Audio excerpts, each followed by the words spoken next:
Hello and welcome back to my channel. बात करेंगे इस वीडियो में अडानी ट्रांसमिशन लिमिटेड को लेकर के। 809 रुपए के आसपास का प्राइस चल रहा है स्टॉक में, और आज भी स्टॉक देखा जाए तो 800 रुपए को ब्रेक करता हुआ दिखा था। एक टाइम पे 4% के नीचे भी चला गया था स्टॉक।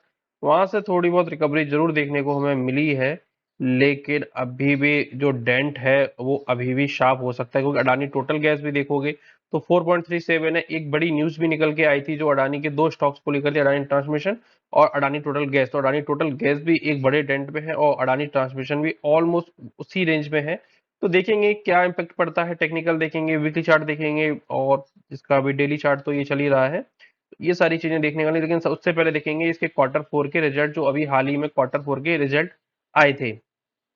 तो मार्केट कैप देखा जाए तो 1 लाख करोड़ से ऊपर का इसका एक टाइम में मार्केट कैप हुआ करता था, लेकिन जो शेयर में मतलब 4,239 रुपए से गिर करके स्टॉक 630 रुपए का भी लो इसने लगाया था, और उसी की तरफ फिर से बढ़ता हुआ स्टॉक दिख रहा है, क्योंकि रिजल्ट उतने बुरे नहीं आए थे, अच्छे रिजल्ट थे।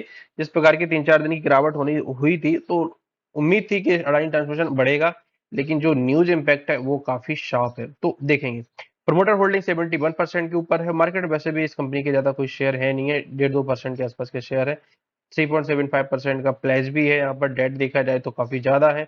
डेट टू इक्विटी 2.94 है, यानी 3 के करीब है, जो कि हमारे एक्सपेक्टेशन जो हम मानते हैं कि 0.5 से या 1 से ऊपर नहीं होने चाहिए। तो यहाँ पर बहुत ज्यादा debt to equity. Free cash flow की बात की जाए तो 94 है। और आपको एक चीज और मैं दिखाऊंगा कि डेट टू इक्विटी ज्यादा होने से क्या फर्क देखने को मिलता है। स्टॉक भी देखा जाए तो 71 का है। बुक वैल्यू देखी जाए तो 105 की है। तो स्टॉक अब काफी हद तक कंसोलिडेट मतलब गिर चुका है, और अपने बुक वैल्यू से अब बहुत ज्यादा, एक टाइम पर तो 40 गुना तक ट्रेड कर रहा था, और अब फाइनली देखा जाए तो अभी 8 गुना पर, मतलब 8x अभी भी एक टाइम पर तो देखा जो 4,239, यानी लगभग लगभग 40x के आसपास था। अभी भी देखा जाए तो 7.7 की टाइम्स के आसपास है। इस बार के क्वार्टर 4 के रिजल्ट कैसे रहे, तो मार्च 2023 में देखा जाए सेल्स तो थोड़ी सी क्वार्टर क्वार्टर गिरी थी, लेकिन बाय एंड बाय अच्छी थी। 2975 से बढ़कर के 3358 करोड़ की सेल्स यहाँ पर देखने को मिली। एक्सपेंसेस उसी प्रकार से थे। ऑपरेटिंग प्रॉफिट की बात की जाए तो 945 से बढ़कर के ऑपरेटिंग प्रॉफिट 1203 हो गया था करोड़ का। और मार्जिन भी अच्छे देखने को मिले थे, 32% से बढ़कर के मार्जिन 36% हो गए थे। क्वार्टर क्वार्टर देखा जाए तो एक छोटी सी गिरावट जरूर है यहाँ पर की। यहाँ पर अदर इनकम देखा जाए तो इस बार 502 करोड़ की हुई थी। हो सकता है कि यहाँ पर जो राइट इशू वगैरह कुछ किए गए हैं कुछ शेयरों को, और किया गया है, उसकी वजह से ये अदर इनकम ज्यादा ही बढ़ी हुई इस बार देखने को मिल रही है। और बाकी सब काटापीटी करने के बाद क्या हुआ, तो अगर बाय एंड बाय बेसिस पे देखोगे तो 237 करोड़ से प्रॉफिट बढ़ करके 440 करोड़ हो गया। तो ऑलमोस्ट ऑलमोस्ट कह सकते हैं कि 90% के आसपास तो जरूर जंप था।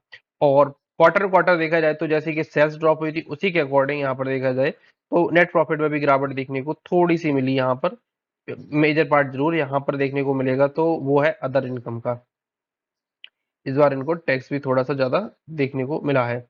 अब बात करते हैं थोड़ी सी इंटरेस्ट कॉस्ट की। तो इस बार इनको 630 करोड़ की इंटरेस्ट कॉस्ट चुकानी पड़ी। तो ऐसा लग रहा है कि हाँ, डेट थोड़ा सा कम होता हुआ जरूर यहाँ पर देखने को मिला। 740 थी, फिर 714 हुई, 697, 630। तो डेट लग रहा है कि थोड़ा सा कम हो रहा है, लेकिन जो डेंट है वो ऑलरेडी फैक्टर इन हुआ है कि नहीं हुआ, ये अभी देखने वाली बात होगी। अब देखोगे यहाँ पर एक मार्च 2021, 22 और 23, 3 सालों में आप देखोगे तो प्रॉफिट ऑलमोस्ट सेम है इनका, नेट प्रॉफिट। सेल्स देखोगे तो सेल्स भी 9,000, फिर 11,000, फिर 13,000। तो सेल्स तो बढ़ रही है, लेकिन प्रॉफिट लगातार वही है। इसका एक कारण ये है कि आप यहाँ पर इंटरेस्ट कॉस्ट देखोगे, यहाँ पर इन्होंने इंटरेस्ट कॉस्ट चुकाई है 2117 करोड़, फिर वो बढ़ के हुई 2365 करोड़, फिर 2781 करोड़। मतलब जो इनका प्रॉफिट पैट में जुड़ना चाहिए था, घटना चाहिए था, वो लगातार बढ़ रहा है। इसी वजह से जो नेट प्रॉफिट है, सेल्स बढ़ने के बावजूद भी यहाँ पर नेट प्रॉफिट बढ़ता हुआ नहीं दिख रहा है। ये डेफिनेटली एक कंसर्न का जरूर इशू रह सकता है, क्योंकि लोग जो इन्वेस्टर्स होते हैं वो क्या देखते हैं, नेट प्रॉफिट ही देखते हैं। सेल्स बढ़ती है, it's good, but net profit इनका बढ़ रहा है कि नहीं बढ़ रहा है। तो नेट प्रॉफिट तो लगातार 3 सालों से एज इट इज बना हुआ है। बैलेंस शीट देखी जाए तो बैलेंस शीट इनकी शेयर कैपिटल देखा जाए तो 1100 करोड़ से बढ़कर के 1115। यहाँ पर थोड़ा सा शेयर डाइल्यूटेड जरूर हुआ है, कुछ राइट इशू वगैरह जरूर हुए होंगे। रिजर्व देखा जाए तो बढ़ता, लेकिन डेट फिर वही बात, 29,000 करोड़ से बढ़कर के 34,000 करोड़ डेट पहुंच चुका है।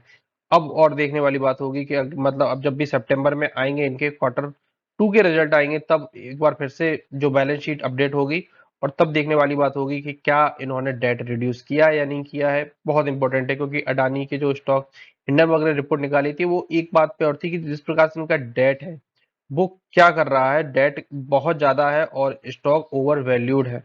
और उसी के बाद स्टॉक्स की जबरदस्त पिटाई भी हमें देखने को मिली थी। प्रोमोटर्स की देखी जाए तो डेफिनेटली यहाँ से 3% का इन्होंने प्रोमोटर्स ने स्टेक अपना बेचा है, और इसी से कुछ हद तक डेट जरूर रिड्यूस किया होगा।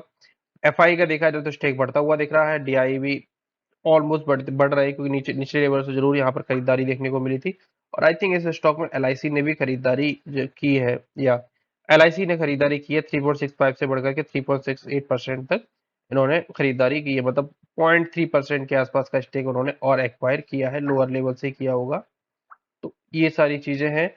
अब देख लेते हैं, ये तो हो गई फंडामेंटली और क्वार्टर 4 के रिजल्ट। अब देख लेते हैं टेक्निकल। तो टेक्निकली देखा जाए तो स्टॉक क्या हो रहा है कि नीचे गिर रहा है, और नीचे गिरने का कारण क्या है, ये रिपोर्ट।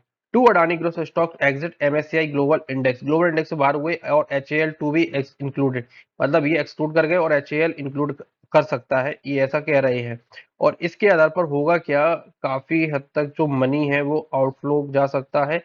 189 मिलियन डॉलर का जो कैश है वो अडानी ट्रांसमिशन, और 167 मिलियन का जो कैश है अडानी टोटल गैस, इन दो कंपनियों से बाहर जाता हुआ देखने को मिल सकता है। और ये सजेस्ट किया है जो नुवामा इंस्टीट्यूशन इक्विटीज है, इन्होंने के द्वारा, ये भी एक ब्रोकरेज हाउसेस है, तो इनके द्वारा किया गया इतना अमाउंट इस कंपनियों से आउटफ्लो हो सकता है, क्योंकि ये दोनों ही स्टॉक जैसे ही एक्सक्लूड कर गए हैं एमएससीआई के ग्लोबल इंडेक्स से। तो ये जैसे ही न्यूज आई थी, और ये कब एक्सक्लूड कब करेंगे, 31 मई को करेंगे, तो 31 मई के बाद और थोड़ी सी हमें गिरावट देखने को मिल सकती है। और इसीलिए इतने अच्छे रिजल्ट आने के बाद भी स्टॉक 3.5% के आसपास नीचे था। अडानी टोटल गैस देखा जाए तो 4% के ऊपर थे, और एक बार अगर ये 704 रुपए के लेवल के नीचे स्टॉक जाता है, और नो 633 रुपए के, मतलब पिछला लो अगर इससे तोड़ता है और इसके नीचे क्लोजिंग देता है, तो जो मेरा टारगेट है इस स्टॉक को एक्वायर करने का था,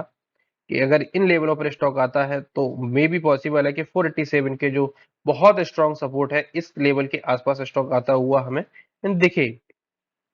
तो अगर ये लेवल आता है तो ये लेवल हम लोगों के लिए काफी अच्छा रह सकता है, क्योंकि इसके बाद जो स्टॉक का जो पी है वो भी मुझे लगता है कि 50 के नीचे आता हुआ हमें देखने को मिल सकता है।